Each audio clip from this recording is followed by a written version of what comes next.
Acting General Secretary of the Civil Service Association, Wilfred Pierre, says since the last broadcast concerning long-standing payments to the drivers of the Victoria Hospital and the Ministry of Health, there has been no response from the hospital's administration.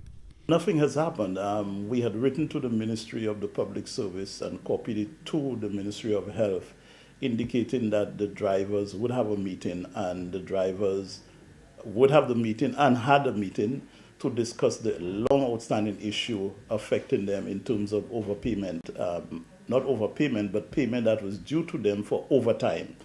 That has not been done. We had written to the ministry indicating to them we would be giving them as Monday, which is yesterday, and barring that, if we had not received any indication from them on their willingness to really address this matter, we would today be calling our members out. So that's what we have done. We have received nothing from the ministry. We have not gotten a letter. Nobody has called. So what we have decided to do is to call out the members. Pierre's disclosure comes in the wake of industrial action by the drivers within the Ministry of Health on Tuesday.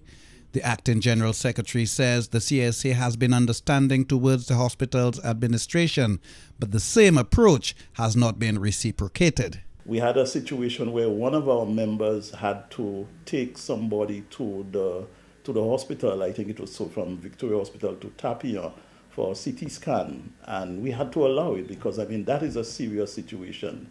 So it's not a matter of trying to disrupt, the work of Victoria Hospital, because we're very sensitive about that. But we want to make people aware of the plight of these workers. These are the lower level workers. And I can assure you that if it was at the higher level, somebody like, for example, the executive director, the PS of health, the deputy permanent secretary of health, if they had overtime from them coming as way back from 2014, that would have been paid a long, long time ago. Pierre has presented evidence of a letter from the public service since 2013 confirming the payments should be made.